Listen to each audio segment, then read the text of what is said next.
بھلا ایسا کیسے ہو سکتا ہے کہ ہمارے گھر میں کوئی بچہ ہو؟ مگر پھر بھی میں اٹھی اور کمرے سے باہر نکل آئی۔ بچے کے رونے کی آواز امی کے کمرے سے آ رہی تھی۔ میں نے ہلکے سے ان کا کمرہ کھولا تو امی سو رہی تھیں۔ میں واپس پلٹنے لگی تھی کہ مجھے پھر سے بچے کے رونے کی آواز آنے لگی، اور وہ امی کے کمرے سے ہی آ رہی تھی۔ میں اندر آ گئی اور آواز کی سمجھ آنے لگی۔ امی کی چارپائی کی چادر ہٹا کر دیکھا تو حیرت سے میرے تو رونگٹے کھڑے ہو گئے۔ وہاں تو واقعی ایک چھوٹا سا بچہ تھا۔ میں سخت حیرت زدہ تھی کہ یہ بچہ امی کے کمرے میں کیسے آیا۔ میں نے جلدی سے وہ بچہ اٹھایا اور باہر لے آئی کہ کہیں امی کی آنکھ نہ کھل جائے۔ بچہ مسلسل روئے جا رہا تھا۔ میری سمجھ میں کچھ نہیں آ رہا تھا۔ وہ شاید کوئی 9-10 ماہ کا تھا۔ اچانک مجھے خیال آیا کہ ضرور اسے بھوک لگی ہوگی۔ میں نے پہلے اسے تھوڑا پانی پلایا، پھر کچن سے کچھ بسکٹ وغیرہ دودھ میں ڈبو کر کھلانے لگی۔ کچھ ہی دیر بعد وہ پرسکون ہو گیا۔ اسے بھوک ہی لگی تھی یقیناً۔ اب وہ سو چکا تھا۔ میں نے اسے اپنے ساتھ لٹا دیا اور خود پورے گھر کی تلاشی لی کہ شاید اس کی ماں یہیں کہیں ہو، مگر وہاں تو کوئی بھی نہ تھا۔ مجھے یہ بات سمجھ میں نہیں آ رہی تھی کہ بچہ آیا کہاں سے تھا۔ میری نیند اڑ چکی تھی۔ میں صبح کا انتظار کرنے لگی۔ جیسے ہی بابا اٹھے میں بھاگتی ہوئی ان کے کمرے میں گئی اور ان کو رات والا سارا ماجرا سنا ڈالا۔ میری بات سن کر وہ اپنا سر پکڑ کر بیٹھ گئے۔ کیا ہوا بابا؟ میں نے پریشانی سے پوچھا۔ ریما، تم نے اپنی ماں کو وہ دودھ نہیں پلایا تھا؟ وہ پریشانی سے پوچھنے لگے۔ پلاتی تھی بابا، لیکن 4 دن سے وہ دودھ نہیں پی رہی تھی، بلکہ زبردستی مجھے پلا دیتی تھی، میں نے شرمندگی سے بتایا۔ میری بات پہ بابا اور زیادہ پریشان ہو گئے۔ کہ تم نے بہت غلط کیا بیٹی، تمہاری ماں کی حالت دن بدن بگڑتی جا رہی ہے۔ اگر وہ یہ دودھ نہیں پیے گی تو اسے پاگل خانے میں داخل کرنا پڑے گا۔ بابا کی بات پہ میں لرز گئی۔ یہ آپ کیا کہہ رہے ہیں بابا؟ اور یہ بچہ کس کا ہے؟ میرے سوال پہ وہ چپ ہو گئے۔ بس کر دو ریما، تم نہیں سہ پاؤ گی، بابا سر جھکائے کہنے لگے۔ نہیں بابا، آپ کی بیٹی بہت مضبوط ہو گئی ہے، اب میں یہ سچ جان کر رہوں گی، میری ضد پہ بابا نے بتانا شروع کیا۔ یہ آج سے 15 سال پہلے کی بات ہے، جب میں نے عذرا کو پہلی بار دیکھا تھا۔ وہ بہت ہی سلجھی ہوئی لڑکی تھی اور وہ ایک سکول ٹیچر تھی۔ ہماری ملاقات بس میں ہوئی تھی۔ میں نے اسے دیکھا مگر ہماری بات نہیں ہو سکی، لیکن میں نے اس کو سکول میں اترتے دیکھ لیا تھا۔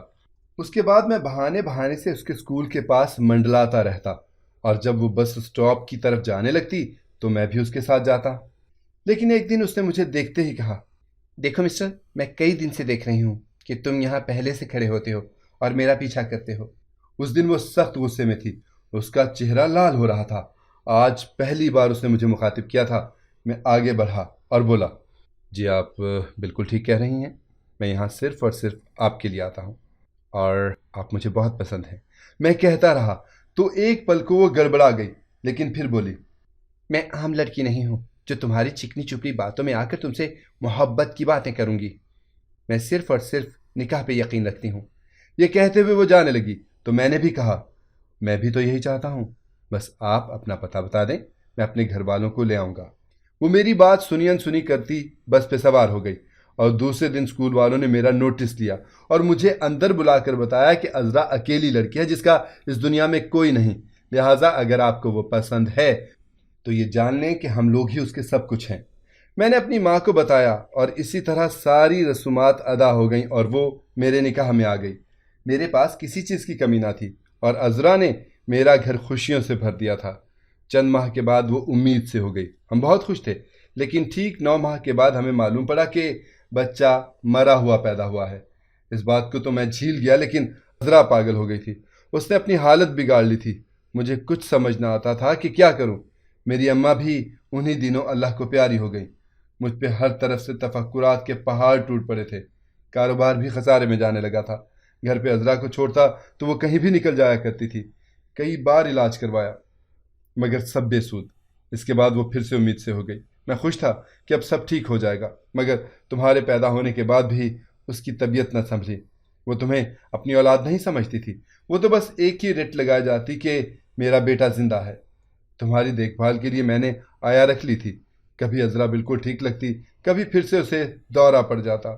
ایسے میں وہ اپنے بیٹے کی تلاش میں نکل جاتی اور جہاں بھی اس کو کوئی بچہ نظر آتا اسے اٹھا لاتی۔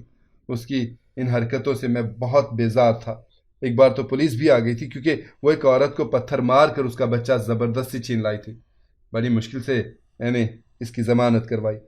اس کے بعد ڈاکٹر نے کہا کہ یا تو عذرا کو پاگل خانے میں بھجوایا جائے یا پھر اسے گھر پہ قید رکھا جائے تاکہ وہ کسی کا بچہ چوری نہ کرے۔ بیٹا، تب سے میں نے اسے کمرے میں قید کر لیا تھا، لیکن اب کاروبار میں کافی نقصان اٹھانا پڑا تو میں نے سارے ملازمین کو ہٹا دیا تاکہ خرچہ کم ہو، اور وہ دودھ اس میں سکون کی دوائی تھی جس کی وجہ سے عذرا پرسکون رہتی تھی۔ لیکن تم نے اسے چند دن دوائی نہ پلائی تو وہ کسی کا بچہ اٹھا لائی۔ دیکھو، بابا کی باتیں سن کر میں رو پڑی تھی۔ آخر ایسا کیوں ہوا امی بابا کے ساتھ کہ ان کا گھر بکھر گیا؟ مجھے بہت دکھ ہو رہا تھا۔ پاپا، ہمیں نہیں معلوم یہ بچہ کس کا ہے، لیکن اگر ہم اسے یہاں چھپا لے تو… میرے سوال پہ بابا آگ بگولا ہو کر مجھ پہ برس پڑے۔ پاگل ہو گئی ہو اپنی ماں کی طرح؟ اس کا انجام جانتی ہو؟ ہم سب کو جیل میں جانا پڑے گا، اور تمہاری ماں بیچاری پاگل خانے میں نہ جانے کیسے رہے گی۔ معلوم بھی ہے وہاں کیسا سلوک کیا جاتا ہے مریضوں کے ساتھ۔ وہ پریشان ہو گئے تھے۔ میں نے ان سے معافی مانگی اور کہا کہ وہ بچہ واپس لے جائیں۔ بابا وہ بچہ پولیس اسٹیشن لے گئے اور کہا کہ یہ ان کو گھر کے پاس روتا ہوا ملا تھا۔ 2 دن امی بہت بے چین رہی تھی کیونکہ ان کو وہ بچہ جو نظر نہیں آ رہا تھا، لیکن دودھ پینے سے کچھ سکون آتا تھا۔ میں سوچ میں تھی کہ ماں کا دکھ کیسے بانٹوں۔ بہت سوچ بچار کے بعد میں نے بابا سے بات کرنے کا سوچا۔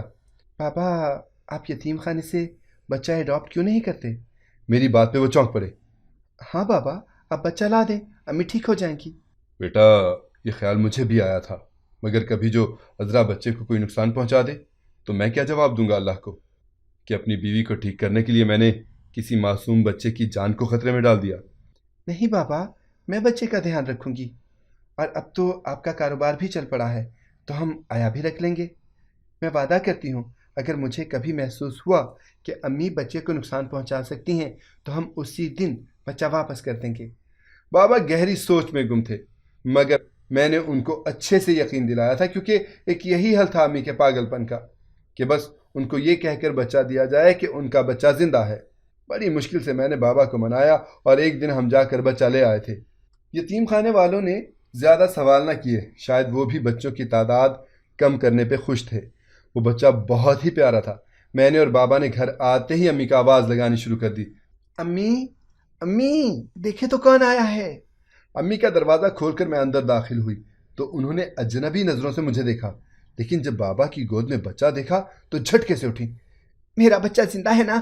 وہ بھاگتی ہوئی آئیں اور بابا کی گود سے بچہ لیا۔ ہاں عذرا، تمہارا بچہ زندہ ہے، یہ دیکھو۔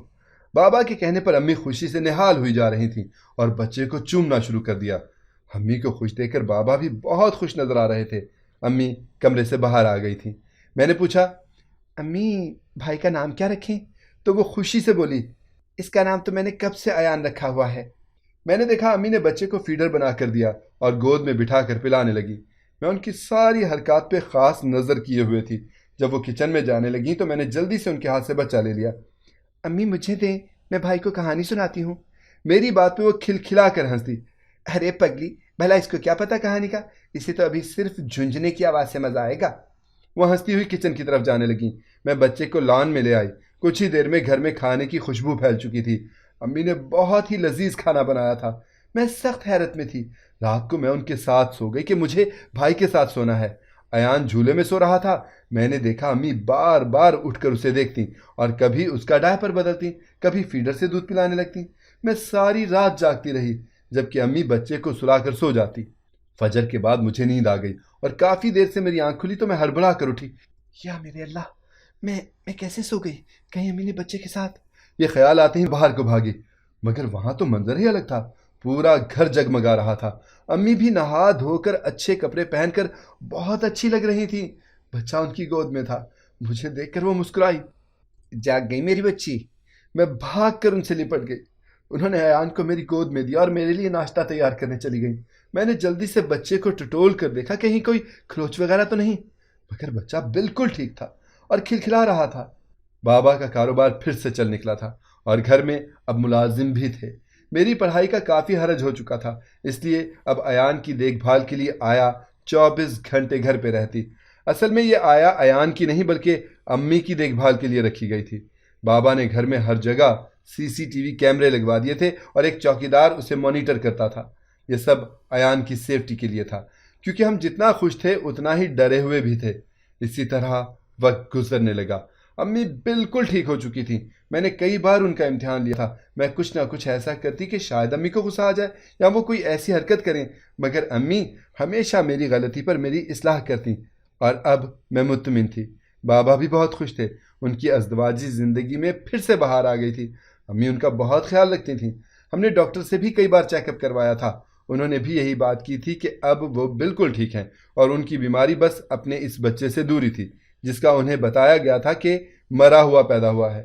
میری پیدائش کے وقت وہ اپنے ہوش میں نہ تھیں، اور بیٹی کو دیکھ کر انہیں لگا کہ یہ کسی اور کی بچی ہے، تبھی وہ مجھ سے لاڈ پیار نہ کرتی تھیں، مگر اب تو وہ مجھ پہ جان چھڑکتی تھیں۔ کاش بابا نے یہ قدم پہلے اٹھایا ہوتا تو امی کو اتنی تکلیفیں نہ جھیلنی پڑتیں۔ اگر آپ کو ہماری کہانی پسند آئی ہے تو اسے لائک کریں، شیئر کریں اور ہمارے چینل کو سبسکرائب کریں۔ اگلی کہانی تک کے لیے اجازت دیجیے۔ اللہ حافظ۔